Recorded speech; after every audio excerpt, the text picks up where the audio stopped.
to the welcome in. Let's get our stuff all ready for our class tonight. Hello, Michelle, you're here. Oh my gosh, you guys, Michelle is here. That is exciting. Let's see, Michelle. Not Yeah, sure. Can you hear me? yeah. Are you talking, Michelle? I am talking, I'm walking and talking in Canada, but I can't see if I have a camera or not. You don't. But welcome in. I'm glad you're here. Hello, Matt. Justine's here, Christy's here, Orit. Oh my gosh, this is going to be so fun. Let me make sure we're in the right place in the right group. There we are. This is going to be last night together. I'm super sad. Super sad. So let me get our slides together. And what I'm going to do is we're going to go through some cases because we're going to put our new skills to the test.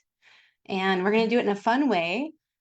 We're going to start, we're going to actually review a little bit. We're going to review from here. So let me share this. We're going to go back to the case we did right before we ended on Tuesday. So we're going to go right here to intermediate. Okay, awesome. So welcome everybody. Hey, KJ. Hello, hello. Let me go ahead and push record. And officially, it's time to get started. Um, I'm so excited for you guys tonight because this is where the rubber meets the road. This is where the magic happens. This is where it all comes together. And I'm excited for you guys to have some breakthroughs. I hope that you've had breakthroughs already with the last 3 nights that we've spent together. So now we've spent a total of 2 weeks together. And it's been fun getting to know you guys in the chat. And some of you have been messaging me, which is super cool. KJ is on Facebook. What's up, KJ? Hopefully you're going to join us on Zoom as well. And a couple housekeeping items. If you need a replay still, we do have a replay page and we can post that for you. All the classes are posted on there and this one will go on there too so that you can catch up this weekend on anything you missed if you want to. And it does build, so it's good to watch day 1, day 2, day 3, day 4. Day 3, we had a special event. We had a guest who came in, a real patient, and talked about hypertrophic cardiomyopathy. I'm going to review that EKG with you again. It's not her actual EKG, but I'll review it with you. And what we'll basically do is just review the findings of HOCM, because that was something that we talked about, and that's something that she has. And so we'll kind of tie that together. And then we have other cases too, where we get to see some of them start to finish. And we're just going to have fun because this is night 4 of the beach party. So this is a little bit more advanced stuff, which is what you guys asked for. You said, hey, the basic stuff is great, but give me a little more advanced. But don't worry, I'll break it down in a way that even if you're just learning, you'll still get it. So don't worry. Hello, Thomas. What's up? Hello, hello. Oh my gosh, this is such a party. Okay, so that's that EKG. This is what the face of HCM, hypertrophic cardiomyopathy, looks like. Now, let's go back a step because remember we had Hannah on and she said that a lot of providers wrote her off because she was young and female and she kept passing out. And they were like, oh, it's just your blood pressure. It's just your. And it wasn't just anything. It was that she had HOCM. And her sister has it too because it's inherited and genetic. And they both have defibrillators. And that's the treatment for this. So, what is actually going on behind the scenes? So, I'm going to actually stop my share. I want to show you just so we can put the pieces together on Matt's favorite thing, Mr. Big Heart. So, grabbing my massive heart, massive. And then, so if you look, this is what's actually happening. Okay, I took my heart apart. I have a broken heart. So this is basically the ventricle, right? So this is the left ventricle, and either this, the septum, or the whole thing will get thickened. And remember how we said that however much tissue makes the amount of voltage. Well, that's what's happening on this EKG that we saw. There's a little more voltage. Sometimes it's more pronounced. Sometimes it causes your T waves to be inverted and sometimes symmetric. So that's why we have cardiomyopathy, even this kind of cardiomyopathy, on our radar. Now, the other thing it can cause, and this doesn't have anything to do with this, is Q waves, which I'll show you on that EKG, and they come in a specific pattern. But what's happening here, and I mentioned it on Tuesday, and I'm going to show you. So there's an outflow tract obstruction. Okay. Yes, I know. I love heart on a stick too. Michelle has a cool heart tool that helps us learn. But hey, I don't have anything as cool, but it'll work. So when the blood, when the ventricle is squeezing, it's kind of stiffened, it's thickened. It can't contract as well as it should to push the blood out to the body. And so when they exercise, it's a supply demand mismatch, and they can go into VFib, VTAC, and die, sudden cardiac arrest. But also, this thickening can create like arrhythmias, which, if you remember, Hannah said that she had also VTAC and SVT. So that's what's going on behind the scenes. And I just think it's important to kind of like bring everything together, the EKG, the patient, and now the heart, like then you can really understand what's going on. So if you look back at that EKG, let's show you where the Q waves are and tell me in the chat, is that helpful to see and hear and like put those pieces together to what this really is? So even those of you who have been rocking with me for a while, I haven't ever done it this way, but is it helpful? So type in the chat, is it helpful? So here's the Q, here's a Q, here's a Q, and here is one as well, okay? So you have Qs and leads 1, ABL, V5, and V6. Okay, good. Oh, hey, Dana, what's up, Dana? And John is here. Yes, yes. Okay, good. But you already saw this too, right? That there was in a little bit of increased voltage, right? There's big R waves. And that's always concerning when the R wave touches almost the next one up. That's usually the sign they have left ventricular hypertrophy. Now, would you get an echo to make the diagnosis and not just the EKG? Absolutely. But if you're having a young person with syncope, you might need a little more juice to get the insurance to approve the test. You shouldn't need it, but you may. So if you do, basically, you're going to say, I have Q waves, right, in 1 AVL, 5 and V6, and my patient had syncope, and you can throw in if they have a murmur, if they do, if it gets softer with squatting. And then, cool, you've earned your echo for that young patient that they oftentimes will not think is medically necessary, but it is. And it's the way we diagnose this disease, which is very fatal. So it's something that we don't want to miss. And luckily, Hannah, who we had on, she didn't have any sudden cardiac arrest from it. She had sudden cardiac arrest before the defibrillator, but not since. So thankfully, it saved her. So moving along to this case, let's talk about him. Now, I think, we talked about him, but I didn't get to show you his other EKG. And remember, this is not anybody's real face, but this was a real EKG. And this patient was tachycardic. And remember, we said that this was AFib because it was irregularly irregular. And we went through all the causes, but we're going to go through it one more time and then we're going to go on to our other stuff. But I'm just, in case anybody didn't see, I just kind of want to recap. Okay, so we know that this is AFib because it's irregularly irregular. And we also have a star in the PR interval. And then we have a patient that has no P waves, okay? So those are kind of the clues. Now, what we think about with, why is this young guy, he's 21, why is he having AFib? So we went through these and you guys came up with these. You said, well, is it, is he drinking? Is it E2H withdrawal? That was a really good one that somebody said. Is it, does he have Wolff Parkinson's White? That was a really good one.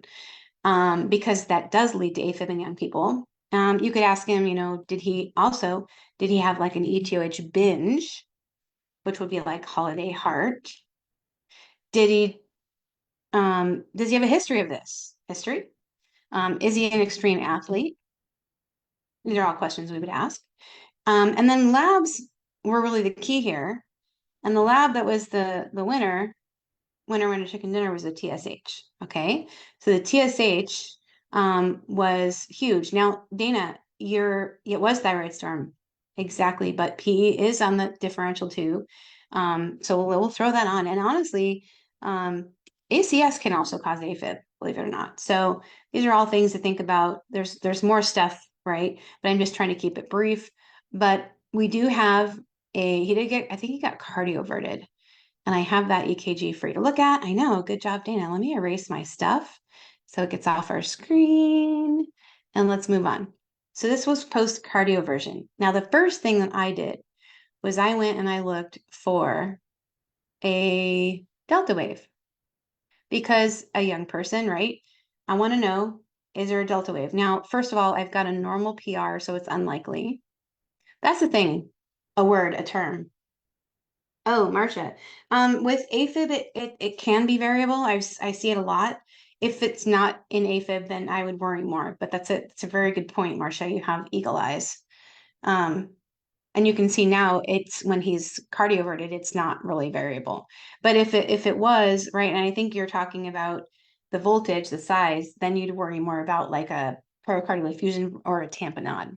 But going back to this, you have a short PR interval and you look for a delta wave. So you don't have a short PR, you don't have a delta wave, you don't have a wide QRS. Yeah, that was oh, that's what you're talking about. Okay, we'll go back in a second. I thought you meant that last one. But what it would look like would be like that and like that and like that. So there would be a slurring right here.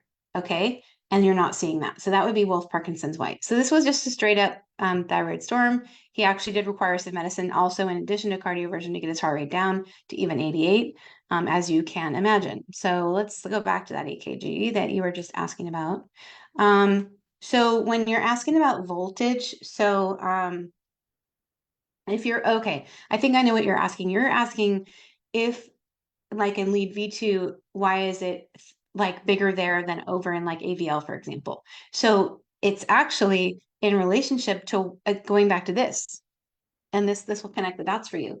If you have thickened right here, you're going to have more voltage in the leads that see here, which is V2 and V3. So that's why you're seeing more voltage there, if that makes sense. Because that again was another great question on Marcia's part. People named Marcia are always really smart, I've noticed. All right, let's see what's up in the chat. So any possibility of AKI?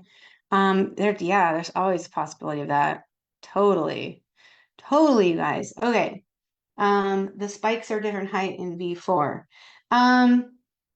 Yeah. So basically he didn't have anything else other than just straight up HCM, hokum, and they knew that by echo. So we can we can just write that part off, thankfully. Because can you imagine if he also had something else? So case two, no real face, the guy has palpitations.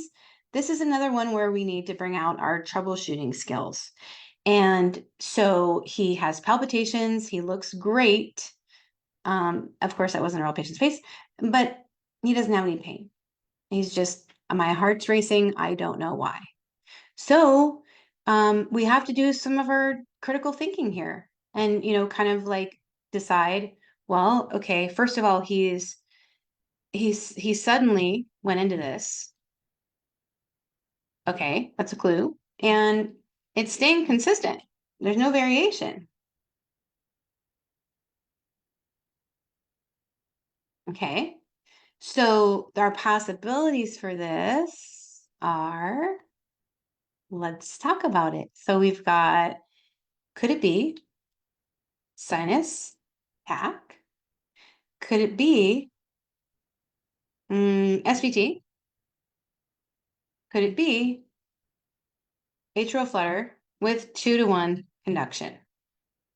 Well, I'm going to tell you that these all look fairly the same, these three. And when it comes down to it, history is often super helpful. Yes, KJ, good job. All right. So I'm going to take sinus tach off the list because he hasn't done drugs. There's no volume loss. And he has no reason. He's not anxious, nervous, and pain. Okay, he has no reason. SVT, it could be, but basically how would you it does seem to be that this is more consistent with 2-to-1 flutter. You can see a P wave halfway between, and that's actually called the Bix rule. So this is like very advanced. David talks about this sometimes in his classes. If it looks like there's a P wave halfway between the R and R, it's most likely consistent with 2-to-1 flutter. But the way you would tell, and this is super advanced, so if you guys are basic, don't be freaked out, but this is what most of the group voted for on this night, is something called Lewis leads. And you can look those up easily. There's on, online, and it's a way you place the lead so you get a better view of what's happening in the atriums to really decide. Now, if you're in the clinic, this is easy.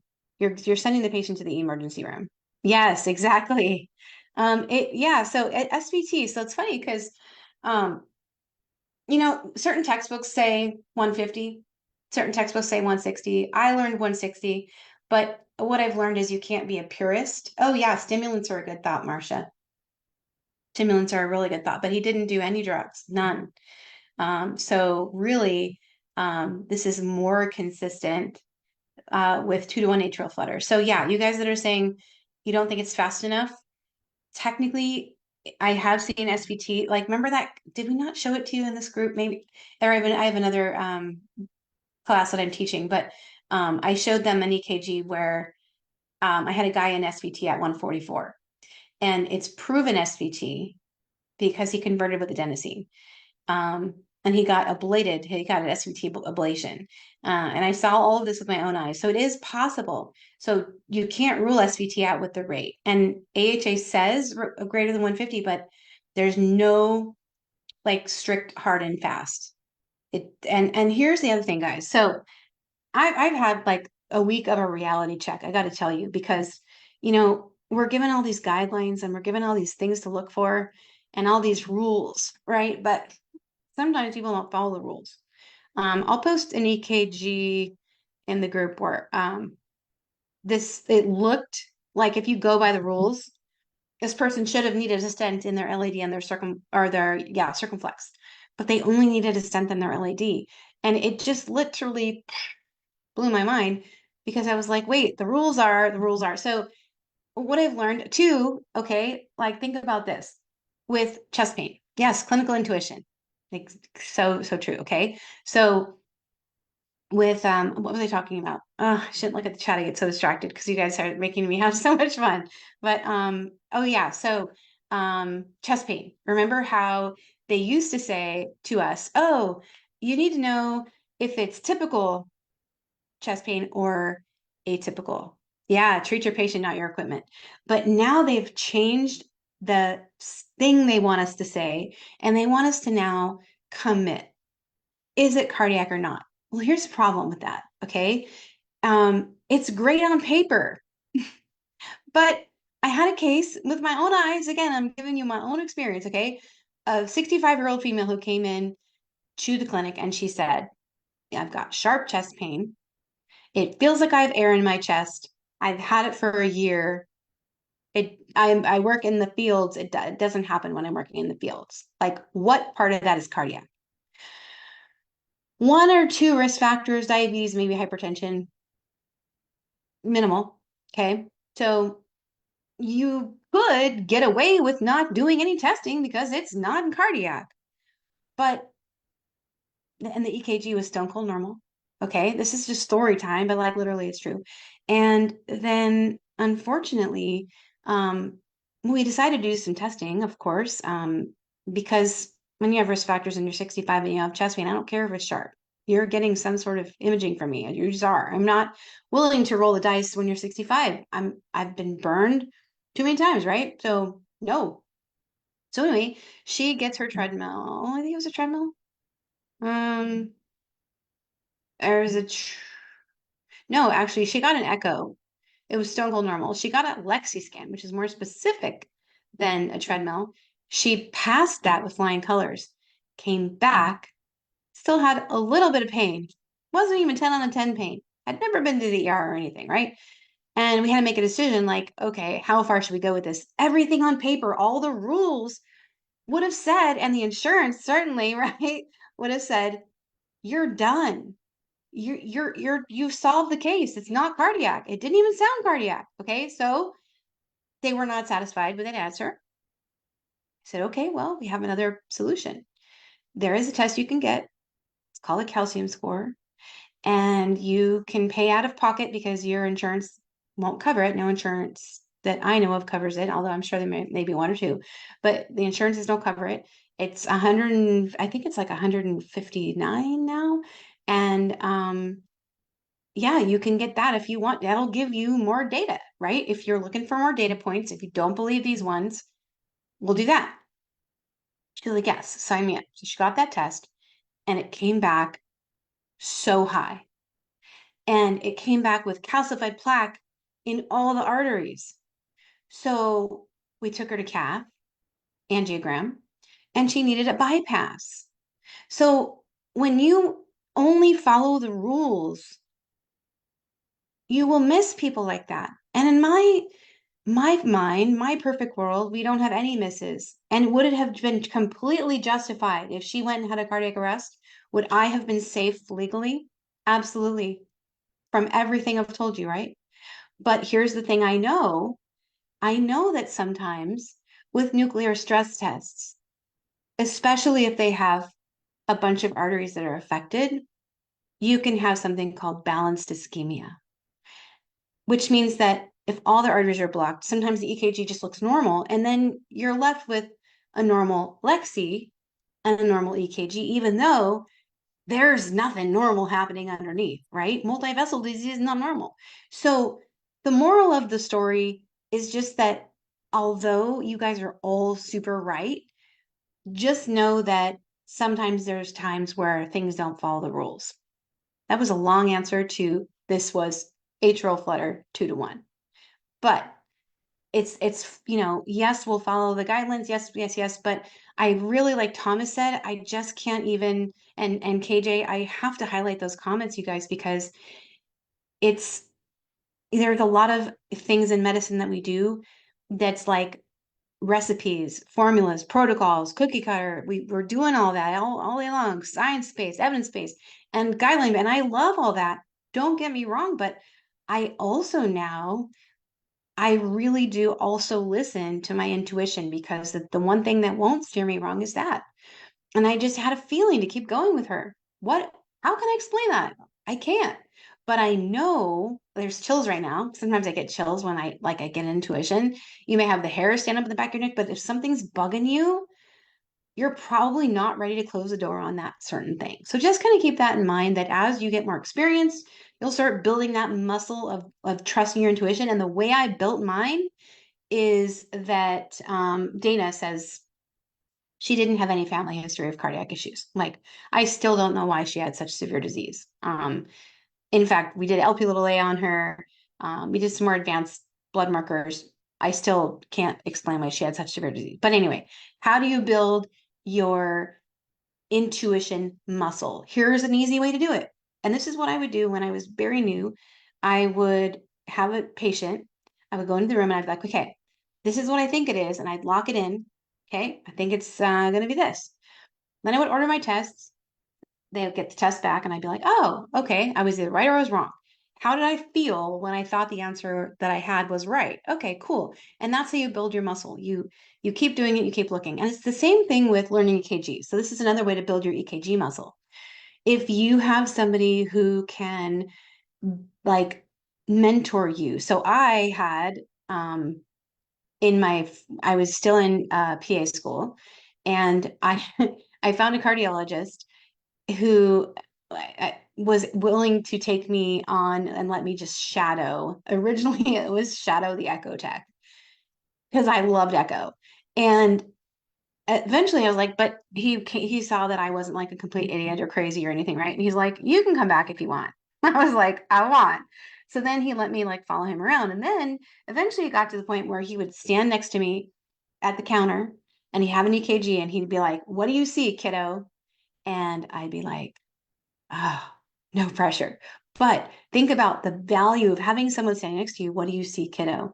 And I would rattle off what I thought I saw, and he would say what he saw, and we'd see what I got right. And then if not, he'd show me. That's really how you get good. So if you have anybody in your life that can do that with you, use that.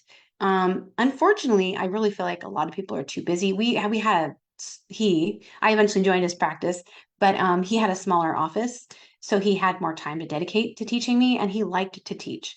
But I feel like in most of our clinics now, you people are rushing around like with their heads cut off because we're all so busy. But yes, like as KJ said, you can obviously, I can be your mentor, and you can be in our with Michelle and all the other coaches in our 30-day if you need mentorship. That's us. But this is again advanced stuff that we're covering right now, the 2-to-1 flutter. And 2-to-1 flutter, let's just stay there for a second because this is a very important point. It is one of the things that will bite you.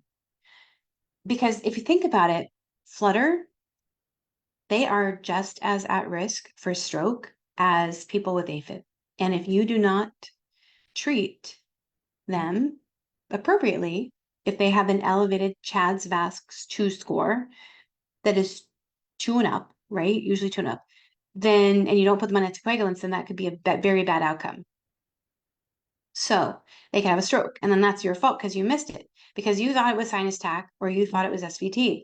So it's these finer points that even though it feels like it's heavy lifting to learn it, we have to. And I'll tell you something else, just and we'll move on, I promise. But so many things I want to tell you guys. So also this week, it's funny how when you have something you're not real comfortable with, all of a sudden you get a lot of it.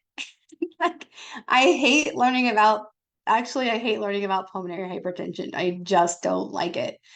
But unfortunately, this week was my week to get really good at it. And sometimes you almost have to like throw yourself in and just like go to the places where you're uncomfortable because it forces you to get better. I want to stay in my comfy cozy EKG lane, right? But that's not how we grow. You have to push yourself to grow. Okay, we have another case here. Um, mm, mm, mm. Oh, that's so cool, Michelle. I know. Michelle is the best. Rightward axis can be caused, not really usually flutter. John, more pulmonary causes would cause right axis. In PA school, during my cardio rotation, my preceptor would cover the top. That is good, Amber. You had a good PA instructor. Okay, so let's talk about this case. This is a 26-year-old female with palpitations, and she looks pretty good. This is no one's real face, of course. But I wanted to run through just a couple things, and then we're going to jump into chest pain. Okay, and I want to list them for you of things we should think about because I wanted to give you this handy list to think about. Yes, thank you, Michelle. You're like my wing woman tonight. Matt was my wingman last night. Let's put it here. Let's put it here. Okay. So things to look for on palpitations so that you don't miss it. Actually, HCM is one of them. SVT, sinus tach, of course, but also we want to look for Brugada, Michelle's favorite thing. We want to look for prolonged QT. Why do we want to look for prolonged QT, by the way? Cindy, you're here. Yay, you're just in time. You're actually going to love this class. I know you like the juicy stuff, so that's what we're doing tonight. So, yes, welcome back, Cindy. So, why do we care about prolonged QT? Anybody can chime in. Why do we care? Torsades, or it good. Dana. And yeah, so we were definitely worried, Marcia, right? The QT leads to potentially torsades, usually over 500. We talked about that last Tuesday. We showed you an example. And essentially, what you really want to, and thank you, Matt, for continuing to teach in the chat. You guys are amazing. How could I ever like be in this world without you guys? But anyway, so HOCM, SVT, sinus tach, Brugada, prolonged QT, those are the big things. And you want to document these on your EKG when you're looking for them, that you either found them or you didn't. Okay. Especially this one, HOCM and Brugada. These are life-threatening. And a lot of times, well, no time that I've ever seen will the machine pick it up. Okay. So you always want to look for those things. So let's transition from palpitations already. and let's go through some chest pain. So, okay, this is a great case. This is so exciting. Yes, the Bix rule. Exactly, Matt. Um, but let's go into this EKG. This was a fun one. So this is a younger, again, younger, male who had an elevated troponin and a little bit of chest discomfort. So, from an ER standpoint, that's somebody that has to be admitted, and cardiology has to be consulted to rule out, to figure out next steps and to rule out if it's ACS or not. And, there's lots of flavors of ACS. Acute coronary syndrome is what that means. So you can have NSTEMI, you can have STEMI, and there's actually like all sorts of new like definitions for STEMI, type 1, type 2, there's all the way to type 5 now. And what I'm noticing, you guys, that I think especially Cindy, you'll appreciate this, or anybody who's doing this for a while, who's an older provider that's been seasoned, right, like us. When we first got into this game, it was like, and I feel bad for the newer providers because you guys have to learn all this all at once. We get to learn it as we go, but like it used to be, you could be like, oh, chest pain, and it was chest pain typical, right? Now it's like chest pain cardiac, and then or you're on to something there, and then the other part of this is that there's now, it used to be, oh, STEMI or no STEMI. And now like there's Minoka, there's NSTEMI, vasospasm, type 1, type 2, type 3. Like there's so much to even defining ACS anymore. And then there's new guidelines and there's like all this new stuff. So how do you keep up on all that? Well, the way we keep up on it is in our 30-day, we actually brief you when there's new stuff coming out.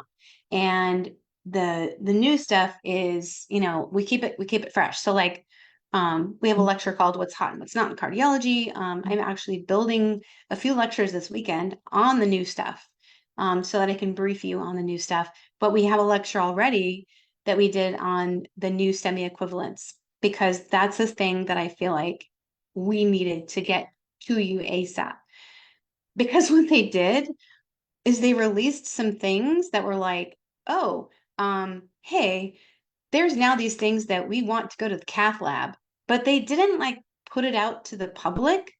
They just put it out in JAC, Journal of American College of Cardiology, like almost a year and a half ago, in an article called How to Work Up Chest Pain in the Emergency Room, which if you're not working in the ER, you're not going to read it. But also, if you're working in the ER, you're probably not reading it because you're tired, because you're like overwhelmed and like exhausted. So like sneakily this thing came out, and now all these providers are sitting there at risk because they don't know these new things. And like one of them is what Orit said, and what KJ said, hyperacute T waves, which are T waves that are too big in relationship to their QRS, right?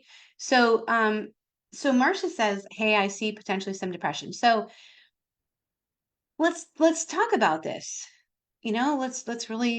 Let's see, okay? Because as KJ is going to tell me any minute, draw your lines. So if you think you have depression or elevation, you're going to go and you're going to draw it out, because it does look to my naked eye like it is. But when you draw it out, you can see that there isn't really any depression over here, but there is, some ST elevation in V2. Okay. The T waves look a little biphasic in lead 3. Let's take a look at that. Okay, so that's Justine. What's actually happening here is it's the opposite. So it's moved. So like a biphasic T wave would be like, it would go like that. But this is going flat and then up. So it's the opposite. And that can mean something, right? Something bad, but it's not biphasic. Biphasic always goes up first. Okay. I know, I love all their participation too. You guys are really killing it. You were thinking delta wave. Okay, if you're thinking delta wave, let's look at it. Like you guys are bringing all these things out. Let's go play with it. So here you don't see any slurring.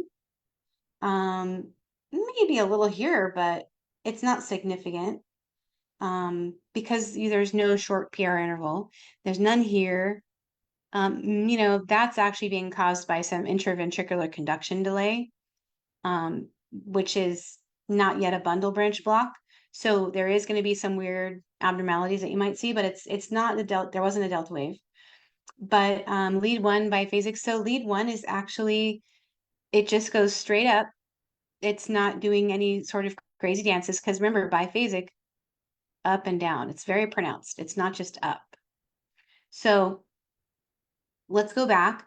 This EKG, there is some elevation here. There is some intraventricular conduction delay, but it has to be elevated in V2 and V3, but it's not.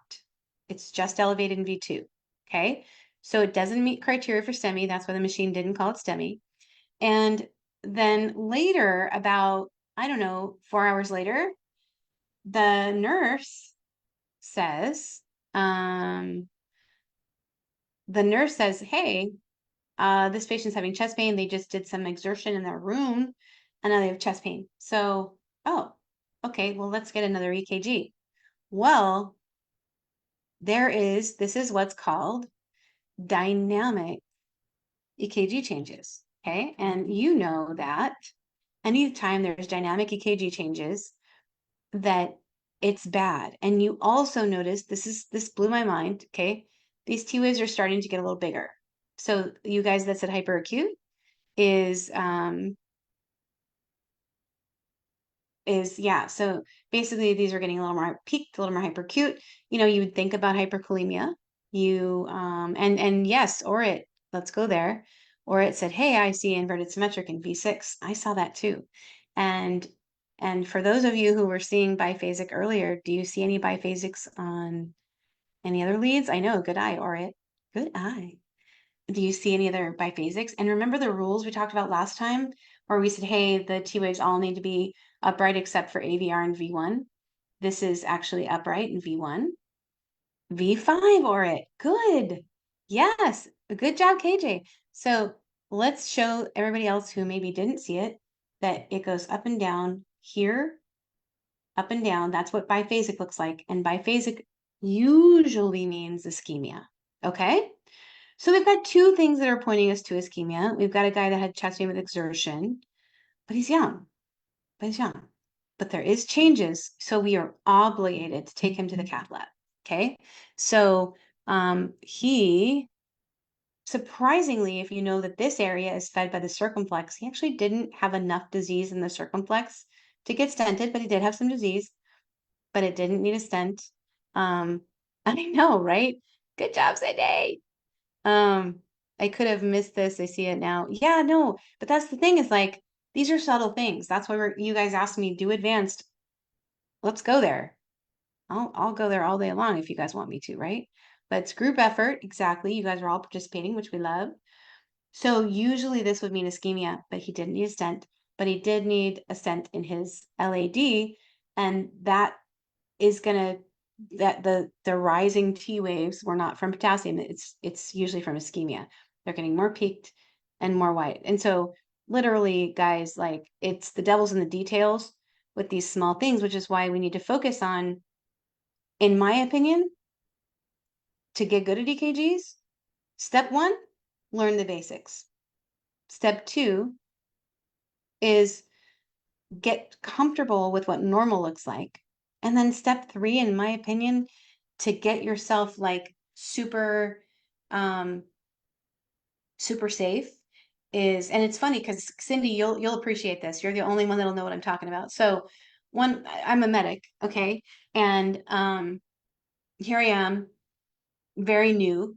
Oh, okay. Let me go back to that story. Cindy says, how would you sell this to the ER staff? Here's how you say that what you have, okay? I have hyperacute T waves in V2 and V3. Well, actually, all you have to say is I have dynamic EKG changes in a patient with chest pain. Mic drop, you're done.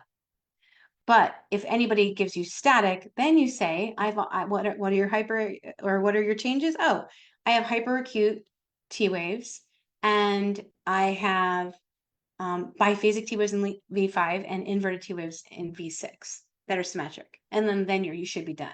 Unless they don't know the findings. And to be honest with you, not everybody does. Yeah, so that's how to stratify. But so I'm just going to tell you the story because Cindy is on, and Cindy is a longtime friend of mine. We worked as paramedics together. That's how long we've known each other. But I was so afraid of missing something on the 12 lead that 12 leads, really came out close to when I graduated. And so they were still very, very fairly new, and we didn't get enough education, like a lot of you probably didn't either. The struggle is real. And so I was just sitting there like, I had my partner, who is Frank, by the way, Cindy, and in 96, exactly. And I was like, okay, I got Frank, he's my EMT.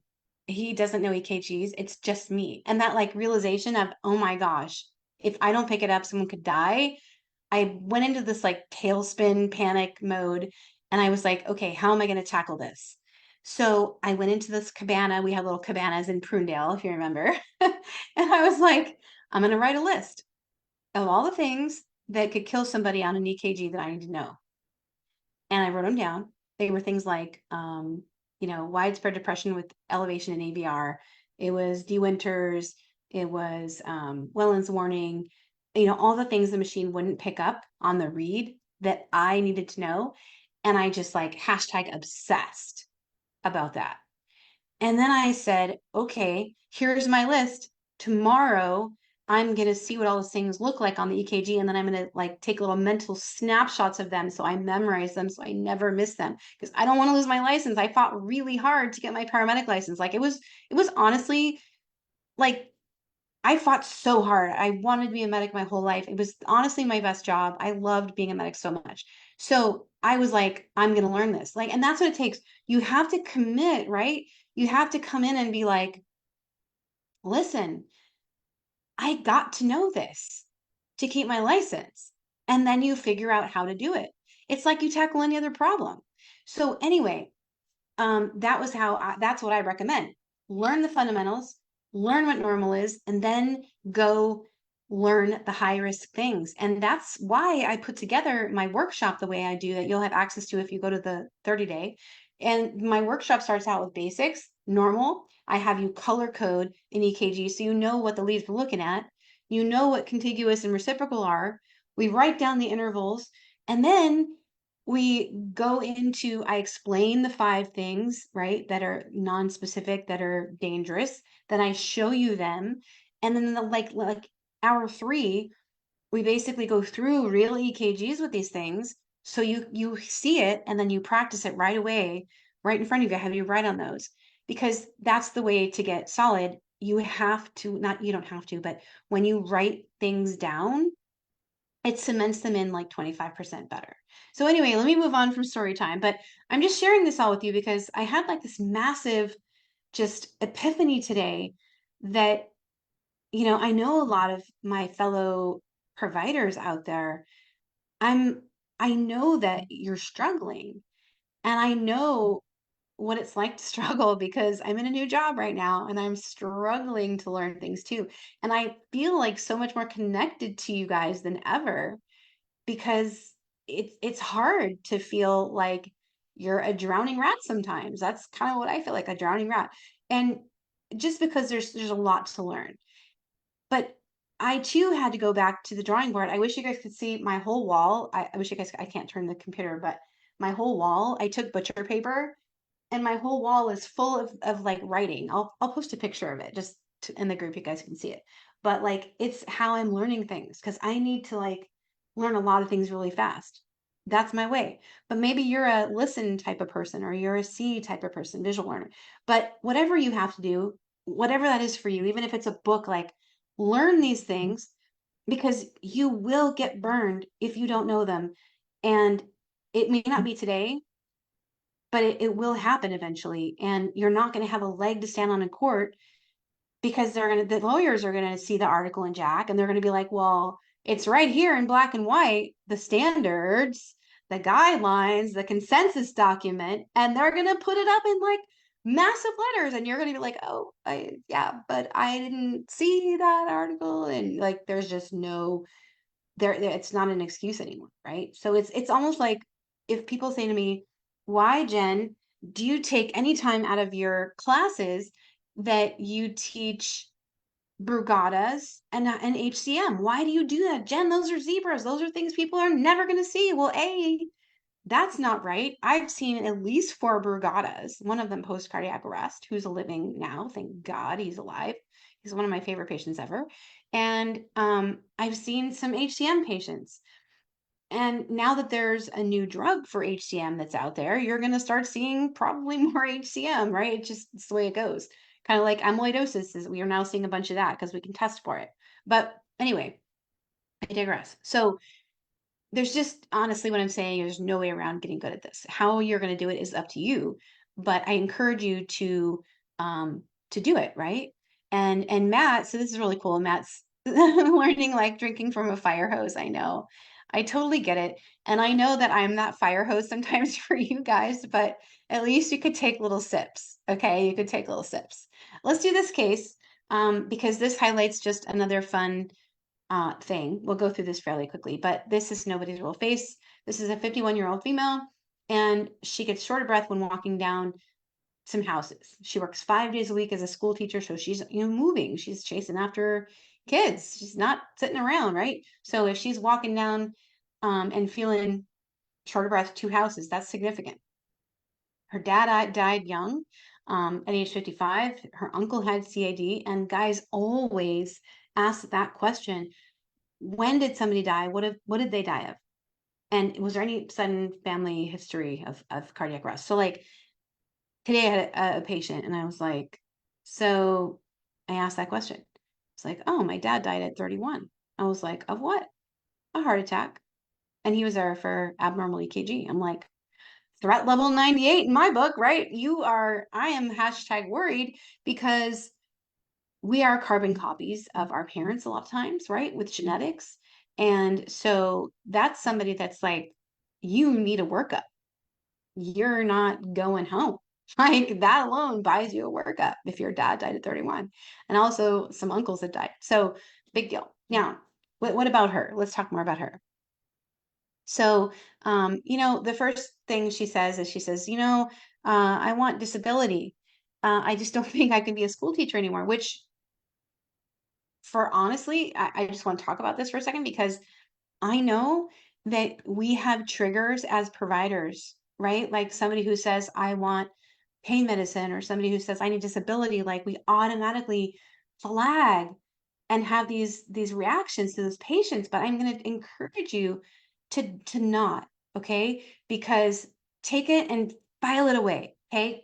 Have whatever reaction, file it away, and use your open eyes to really listen because this patient, she ended up having something wrong, and I'll show you. But you know, she had all what sounds like typical or chest pain, what we used to call it. Now we say cardiac chest pain. Okay, she's went to the ER multiple times for chest pain. It got better with nitro. She has it daily. It waxes and wanes. It causes nausea because she's in so much pain. And she goes to the ER, and of course, in the ER we have limited resources to really do a workup because what we're going to do is a CBC CMP, a chest x-ray or an EKG, maybe serial EKGs and serial troponins. That's what we're going to do, right? If your troponins are fine, what do we do? And your EKG is fine and your risk is not super high and your story isn't great, like it has to be a, stellar story, you're probably not going to get admitted to get your workup. They're going to do a heart score and they're going to be like, okay, follow up closely with cardiology. And they could do an outpatient stress test. So she kept going to the ER and they never admitted her, which was kind of frustrating to her. And so this was her EKG. And you can see that it looks pretty good. There's a little bit of low voltage in AVL, but honestly, I'm not going to spend too much time. There's just not, there's maybe some prolonged QT happening, but that she's having chest pain and prolonged QT isn't her issue today, at least, and she's not on any prolonged QT medication. So from this standpoint, she's never having any syncope, so that's good. So we do an echo on her and it looks good, right? EF is 65. Remember we said it was 55 or higher that we worry about. No significant valve disease. So cool. And then we did a Lexi scan because she kept going to the ER. We needed to know. And her Lexi was normal, no ischemia. So then she persists and she says, listen, I'm really having pain. And so somehow, I don't know how, we got her approved for a cath. and she was having vasospasm in her left main coronary artery. So it was causing symptoms of heart attack, but it was vasospasm. There was something wrong, but we didn't see it on the other tests we had. So again, just encouraging you that if you feel like there's something going on, keep going. And I'm not showing you these to like go, oh, look what a great provider I am. I'm like, hey, these patients, if we don't listen, we're going to miss things. If we put up barriers, oh, you just want disability. No, yeah, you have to go home, right? So she felt disabled by her pain, and this is why. And so, vasospasm. Let's do a little bit of advanced EKG. This is a 56-year-old, 6-year-old. So we wouldn't have to do unroofing with vasospasm. I think what you're thinking of, or it is a myocardial bridge, and they do sometimes need or unroofing for sure. And that's also something we would have thought about with her. So that was good that you have that on your mind. But this lady, not a real patient's face, but a 56-year-old female comes to clinic, referred for tachycardia. They tried to put her on a beta blocker. She said, no, I'm not going to take it. I want to see cardiology. Okay. I know, KJ, you should be like an assistant instructor around these parts. You and Matt, I swear. So smart. So she has a burning sensation in her back and a dry cough that won't go away. And she just started chemotherapy. So if you hear this, I hope you're already thinking PE. Okay, please tell me you're thinking PE, because here's your EKG.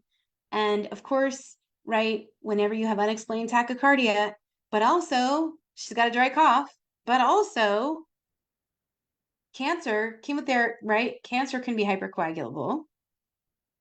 And she's got this unexplained tachycardia. So anyway, what are you going to do with her? Well, you need to figure out on the burning in the back. Exactly.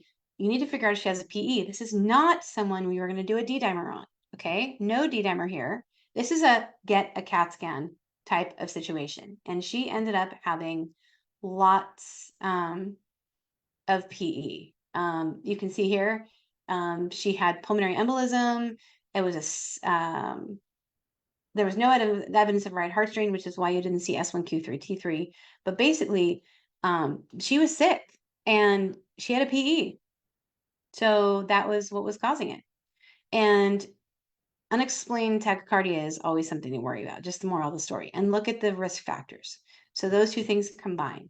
Now, this is another case. This is not a real patient's face, of course, but it's a young 20-ish guy who says, hey, I don't feel good. Yeah, PE and effusions. The effusions were from the Mets, the cancer that had metastasized that she didn't know about at the time. So I don't feel well.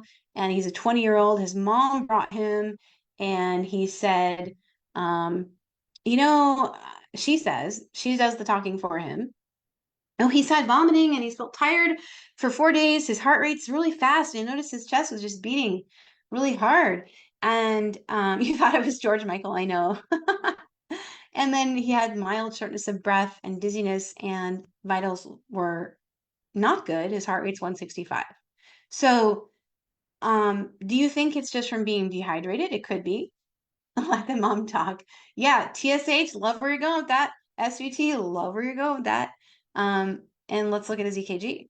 Let's see okay. So we have a heart rate of 165. Yeah, or it is smart. You guys are all smart. Definitely give yourselves a pat on the back. So the heart rate is fast. There is some, if you're noticing there's some increased voltage. Fever could also cause tachycardia, but Homal, I'm glad to see you here. We would also have to wonder, could fever and dehydration cause a heart rate of 165? It could. Drugs or KJ, I like where you're going with that. The body was trying to convert the heart rate with the coughing, possibly, or it could be something even worse, right? Could be something worse. So this was a very fast heart rate, and there was some consideration that it could be SVT, okay, because of the rate, right, over 160, as we talked about. So then you have to make a decision: is he stable or unstable? His blood pressure was fine. So, and he's not having crushing chest pain, and he's not altered. So technically, he's not really unstable at this time. So let's get some orders going on him and think about what else we want to do. Inhaler. So does he use an inhaler? That is a reason for tachycardia. I like that you asked that. So labs, I agree. Let's get some of those cooking. Did it respond to vagals? No, it didn't.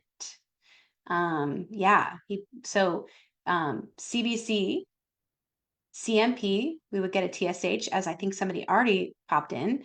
We would absolutely get a BNP, which is brain natriuretic peptide, which looks for heart failure. We would get a drug screen, which is a UTOX. We would put him on a cardiac monitor to watch him. And then the question is, do you guys want a chest x-ray? Do you guys want an IV bolus? I mean, he's had nausea, vomiting, and diarrhea, and he's tachycardic. So like this is how you work through things in your mind, right? You have to talk it out, you have to think about it. So you would want to give him a big bag, right? But does anybody not want to give him fluid? Does anybody want more information first? Um, so let's take a look and see what happened. Okay, now his heart rate is 220 faster. His blood pressure is going down. So now he's become unstable. A blood sugar, you want a blood sugar too? We would absolutely have that for you because it would be in your CMP.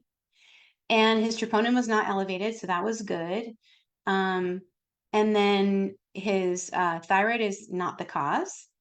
And chest X-ray and BNP before fluid. Kamal, I always have liked you. I like you even more now. So we're always going to check a MAG and a K and anybody who's fast. White blood cell count is mildly elevated. Okay.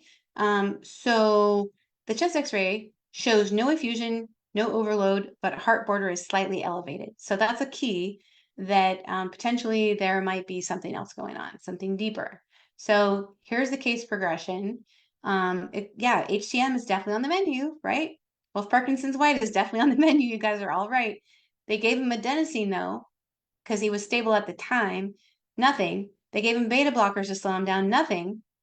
Then he became unstable, so they cardioverted him. But tamponade, think about, would probably create. You would probably see lower voltage and even electrical alternans. So they gave him ketamine, and then unfortunately, he went into cardiac arrest. He's 20, cardiac arrest. Like what?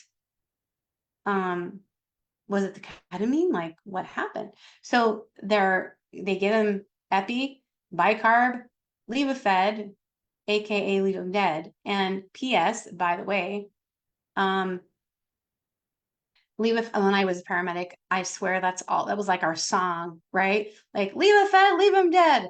And now it's like one of the first line agents when you're in like shock. Like a really sick shock patient. So it's just funny how, you know, when you see the other side of things, like you're like, oh, well, whoa, like it's just this paradigm shift. So they do an echo really quick, which is what they're doing there, and his ejection fraction. What's old is new again. I know, Thomas. I totally agree with you. Levofed was always in the wrong place at the wrong time. I know it's totally true. So anyway, his EF is 10, and that's too low. So he actually had heart failure. I like that you thought about endocarditis. He didn't actually have that, believe it or not. But what he did have was a little bit too much cocaine and marijuana. And so that's what the UTOX came back as, which a lot of cocaine caused heart failure, and he got a pacemaker and ICD. He was transferred for cardiogenic shock. He didn't have HCM. He just had drug induced. And we see a lot of this with meth use. Yeah, so really, really bad. So drugs kill.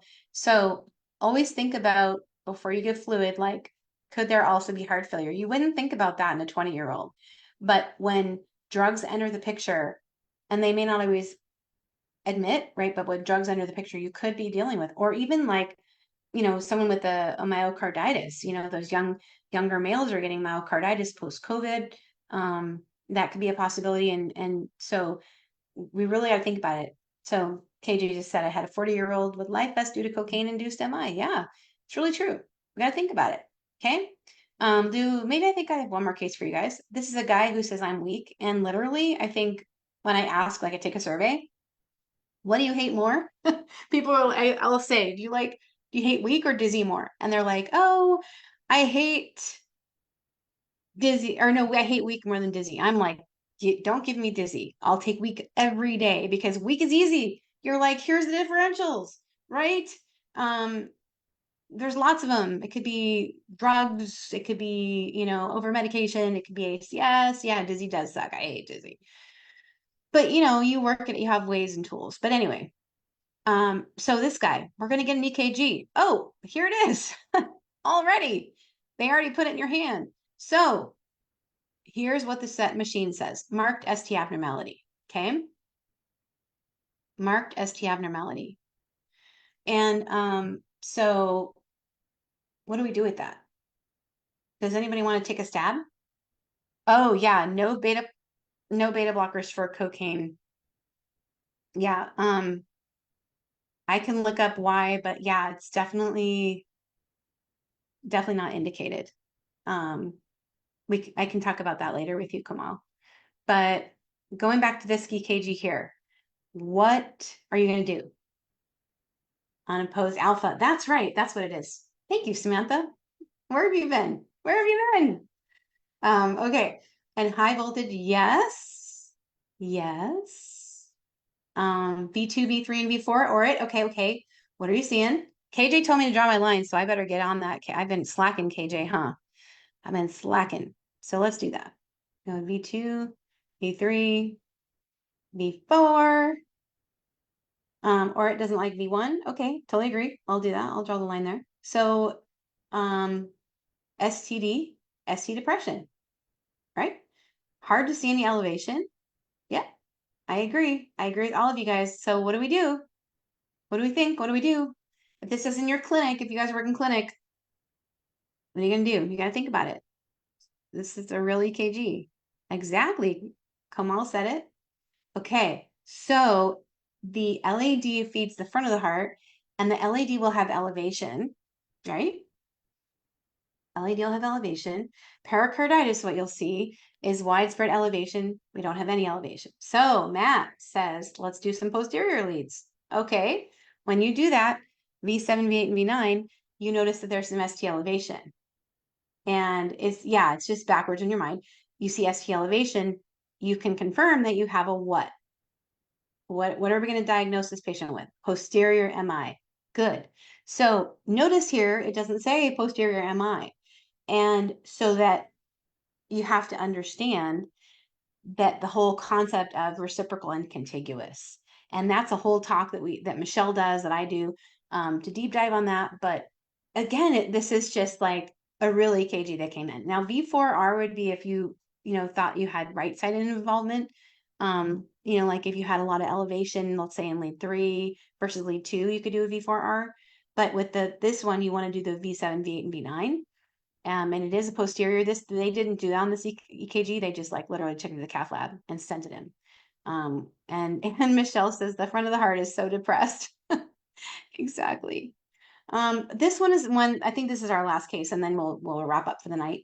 But this one was a really interesting case. This patient was in her 30s, said an old man passed me while I was running. This is nobody's real face. And she ran 8 out of her normal 9 miles. And she said her heart was beating really fast for about 90 minutes. So she had to take an Uber home, which if you think about a like athletic runner taking Uber home, there's something wrong. Well, actually, there's something wrong because she didn't go to the ER. But you think about all the differentials. Does she have a PE? Does she have anemia? She's a menstruating female. Does she have ACS? Does she have LVH? Is it a Takotsubo's? Does she overwork her heart too much? Does she have pneumonia? AAA? Thyroid storm, arrhythmia, there's all the things. So we're going to obviously get an EKG, and you can see that here, that it is very abnormal. So this is literally like everybody's breaking the rules. Okay, so what you've got here is you've got inverted symmetric, inverted symmetric, inverted symmetric, inverted symmetric. Like, oh my gosh, look at all of that. And then also upright, upright. Go home, T waves your trunk. I know, that's cute, Justine. But literally every T wave almost is misbehaving. And so the question now is, well, why? This EKG is clearly abnormal. What the heck is going on? Well, there is something going on. What test do you guys want to order? What test do you want to order? What test? Exactly. Hello. Yes, it is symmetric inverted T waves. All of them, Justine.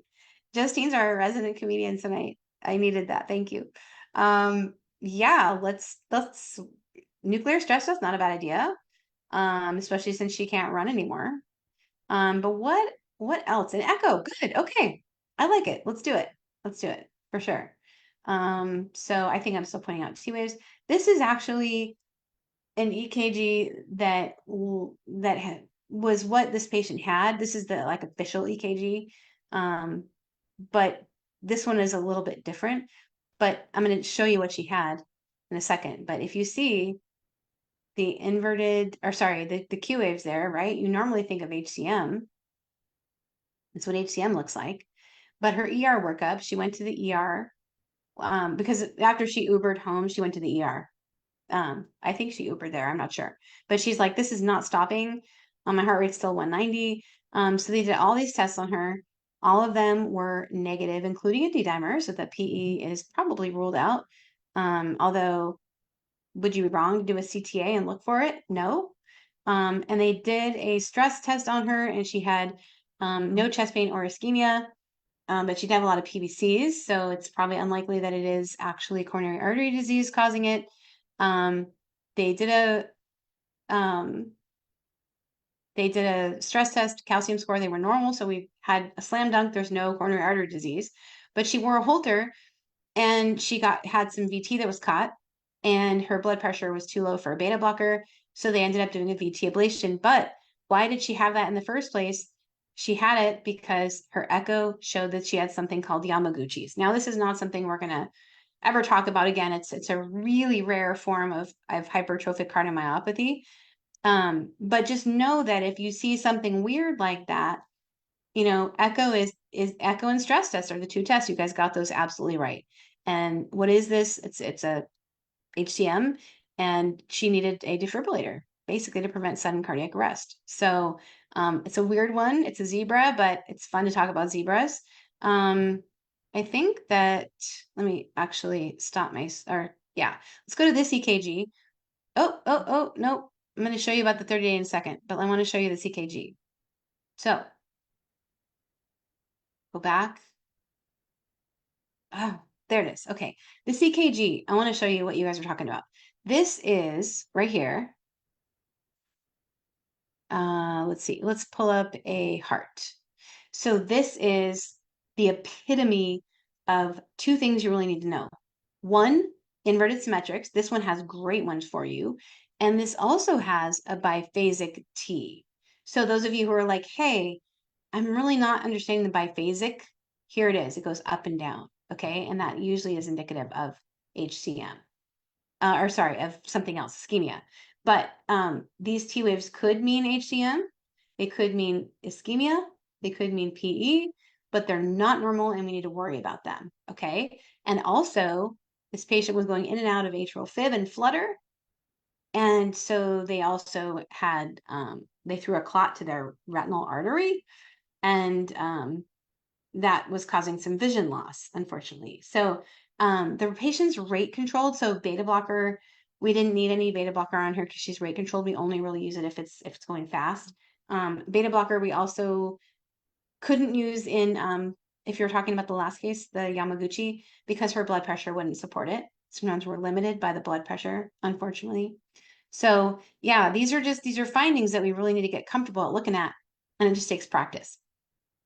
So she actually had, well, here's her echo if you want to see that.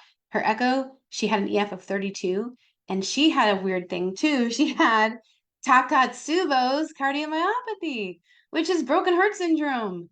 So broken heart syndrome will come in on an EKG looking like all sorts of things. It can even come in looking like a STEMI. So just be prepared for really anything, right? Keep your differentials wide. But broken heart syndrome, we saw a lot of it during COVID. And we'll continue to see it because people are too stressed. And if you're ever thinking to yourself, this is what I do, is what right now, what I'm dealing with really worth, my stress? Is it really worth getting Takasubo? Like, start asking yourself that, okay? And if it's not, then don't worry about it. Another way to look at it too is, and I tell my patients this, if they're like, oh, I'm having this stress and this stress, and I'll be like, okay, let's talk about that. Are you gonna, in 5 years from now, are you gonna look back to this stress you have? Is it gonna be something that's a blip on your radar, or is it something that's gonna be like a milestone you're never gonna forget? And if it's gonna be a blip, then don't waste your time, right? Because the other thing that chronic stress leads to is AFib, and you don't want AFib and you don't want Takotsubo's, right? Either one. Okay, so how can you keep going with us, joining the party with AJ and Matt, and Cindy and everybody on here? They're all in our 30-day EKG program. Yeah, how do you want to keep coming along with us? Coach Michelle will learn her basic EKG stuff, and even some more advanced stuff like LVADs. She teaches about that. So how can you keep coming along with us? Well, you can join us in our 30-day EKG challenge. So the whole cool thing about this is that lectures are like this. We're one big happy family. We hang out together. We encourage each other. We support each other. We lift each other up. And this is the schedule of the live classes. Now I put it out month by month. And yeah, Dana, you're going to love it. I know you just joined and you actually won the binder. So that's coming out to you, Dana. So good job on being a fast action taker. We reward fast action takers, Dana, and you're going to love it. You really are, promise. But anyway, so we have like 3 years of recordings in the Facebook group of anything you want to watch. Like, for example, one of the members that just joined, she's like, I'm a new provider in cardiology and I have a kid. I'm starting my new job in 3 weeks. Like, how can I get good? I was like, okay, we got you. Go watch this lecture, this lecture, this lecture, this lecture. Oh my God, it's awesome, Cindy. Wow, that's great. Because we do have an ACLS prep class that one of our coaches did, Sean. We have tons of coaches in this group that are good at different things and that have done lectures on different things. So like I told her, go watch stress tests, go watch echo, go watch Holter, go watch how to work up chief complaints and what to do, go watch the cardiac farm class, and that's how you're going to get good. Now, these are the live classes that we have, and we kind of change them up all the time. So like you're not going to get bored because you're going to be in the group with us for 6 months. You're going to have an opportunity to stay on. I'll tell you what, a lot of people do. More than half the people that come in, they want to stay, and we give you a ridiculously great offer to stay.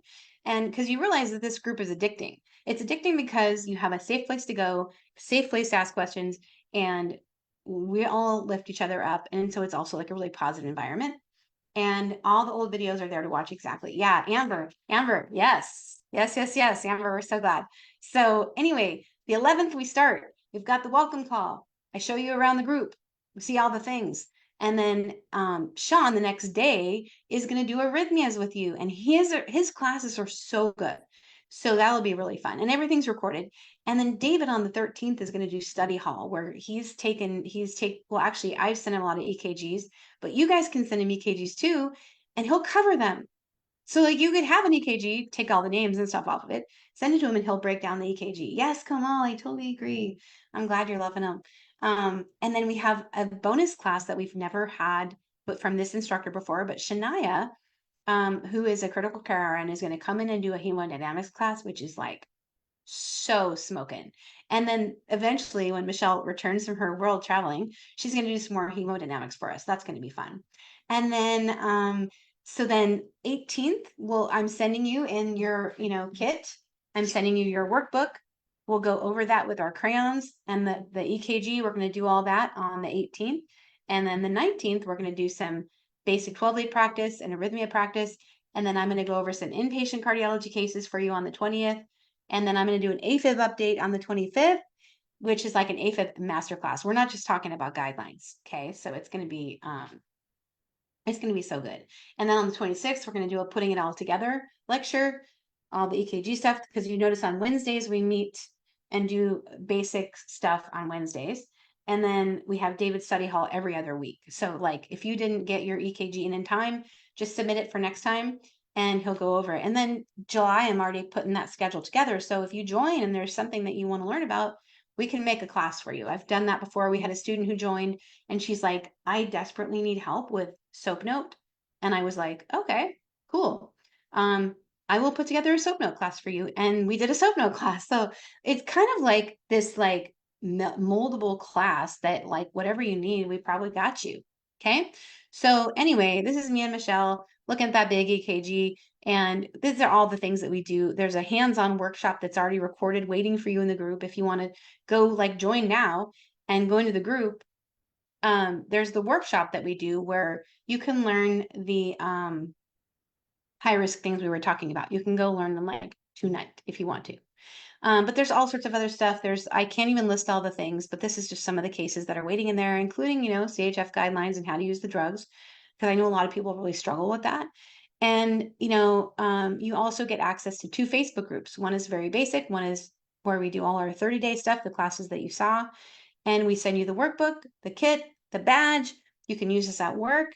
And it looks like, yeah, Jody, isn't that exciting? And Ruben's putting the link if you want to join us.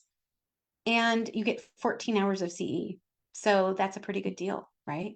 And so the prices range anywhere from $149 with no CE all the way to $299. So you just have to go to that link that Ruben is putting in there for you, and you get 6 months access. And I'm going to tell you that these prices are not going to be this way for the next challenge. So if you're like, oh my God, that's a steal. I get all this like live coaching and I get to like have all these things and all these people to support me for 6 months for that price with 14 hours of CE, it's because it's a steal. It's a no-brainer deal.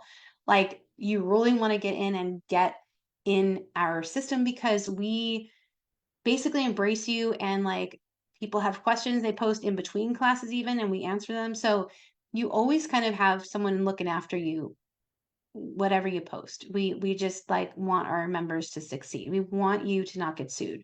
We want you to learn the things so you feel comfortable. And honestly, it's my dream that you go into your job and you're like, hey, I just learned this new thing and teach somebody else, because ultimately we want all the providers to save their patients. Like that's why we're doing this, right? It's our why. So anyway, yeah, it is totally worth it, right? And so the link to join us is there. We're going to start on June 11th, and I'm so excited. We do everything just like this. So like what you're learning in this group, it's just like this, but like we keep going. And I feel like the keep going, the repetitiveness, getting to reinforce really helps because if you see a high risk finding, you're like, okay, that's cool, but will I see it again? And will I know it? But that class that we do helps you, like, we keep revisiting it. And there's so many things in the vault, the library, that you won't ever get to watch it all. You just won't. Like, even if you sat down for, a month straight, you couldn't. But you won't need all the things. Like, if you're a medic, you don't need to watch the LVAD class, right? If you are a medic, maybe you want to watch the med math class. But if you're a PA, you're like, I don't need that, but I really want to watch that stress test one.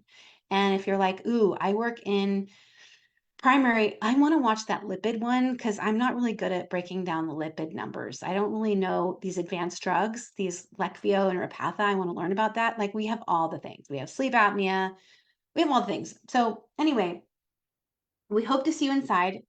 And people who have already joined, I'm excited for you because this is going to knock your socks off. You are going to have an experience like nothing else you've ever had.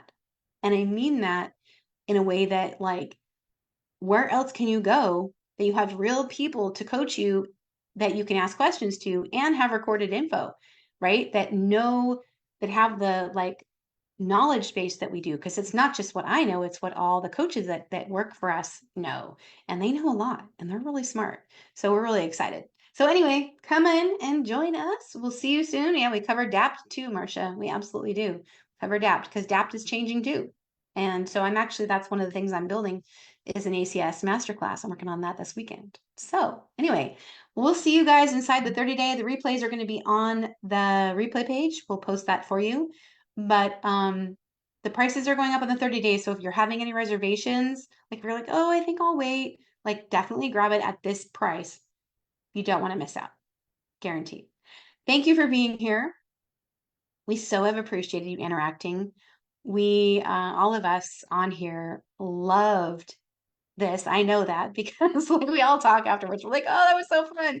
We love playing with you. We love like learning with you, and it's been an honor. So with that, I bid you adieu. I hope to see you on the other side and answer your questions and all the things. All right, bye guys.